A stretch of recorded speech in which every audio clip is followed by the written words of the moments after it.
Welcome to steno series. यहाँ आपको 80 शब्द प्रति मिनट के हिंदी डिक्टेशन बोले जाएंगे। डिक्टेशन स्टार्ट होगा 5 सेकंड बाद। स्टार्ट।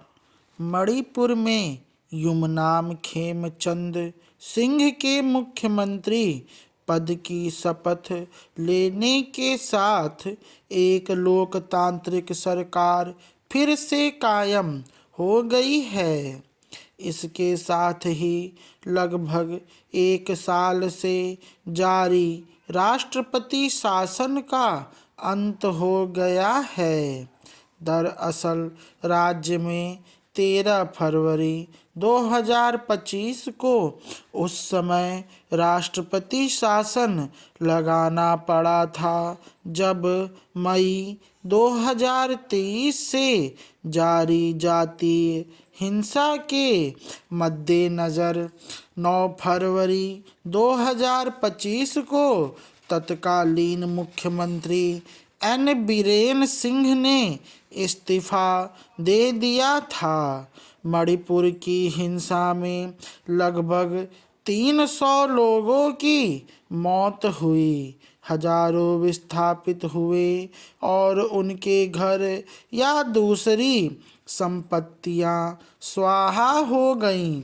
इस हिंसा ने राज्य के अलग अलग नस्लीय समूहों, खासकर मणिपुर के मैदानी इलाकों में रहने वाले बहुसंख्यक मैतेई समुदाय और पहाड़ियों पर बसने वाले कुकी जो समुदाय के बीच गहरी दरार पैदा कर दी है।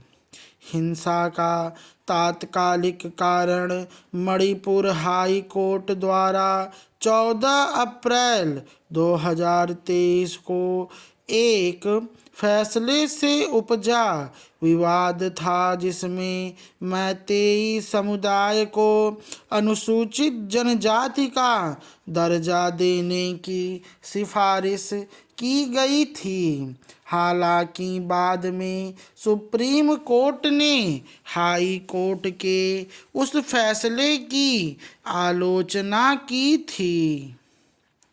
बहरहाल सिंह जामेई विधानसभा क्षेत्र के 62 वर्षीय भाजपाई विधायक खेमचंद सिंह पहले मणिपुर विधानसभा के अध्यक्ष और बाद में बीरेन सिंह सरकार में मंत्री रह चुके हैं। उन्हें एक कुशल प्रशासक के रूप में देखा जाता है और अपेक्षाकृत उदार मैतेई चेहरा बताया जाता है। गौर करने लायक बात यह है कि उन्होंने नस्लीय संघर्ष को नियंत्रित करने के बीरेन सिंह के तरीके की आलोचना की थी और कहा जाता है कि उन्होंने उन्हें शुरू में ही इस्तीफा देने का सुझाव दिया था। उनके इन्हीं विचारों के कारण उन्हें नेतृत्व में उम्मीद की किरण दिखी है।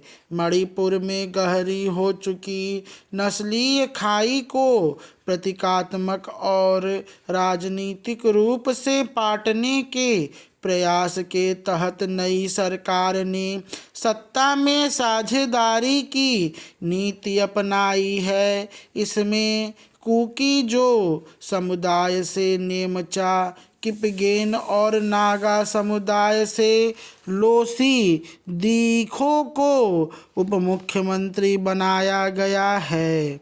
गौरतलब है कि 60 सदस्यीय मणिपुर विधानसभा का कार्यकाल अगले साल फरवरी तक है, लेकिन राष्ट्रपति शासन लागू होने के बाद राज्य विधानसभा को निलंबित कर दिया गया था। मणिपुर में सालों की हिंसा से पैदा हुए दुख व अविश्वास के चलते इस नई राजनीतिक पहल के प्रति नागरिक समाज और राजनीतिक नेताओं की ओर से मिलीजुली और बेहद सतर्क प्रतिक्रियाएं आई हैं। घाटी में मैतेई समुदाय के नागरिक समूहों के बीच लोकतांत्रिक सरकार की बहाली को लेकर नपी तुली स्वीकृति है। हालांकि मणिपुर अखंडता समन्वय समिति जैसे संगठन भाजपा के इस कदम को संदेह भरी नज़रों से देख रहे हैं। ये मैटर 420 शब्द का है। अगर आपको मैटर अच्छा लगा हो तो इसे लाइक करें और चैनल को सब्सक्राइब करें।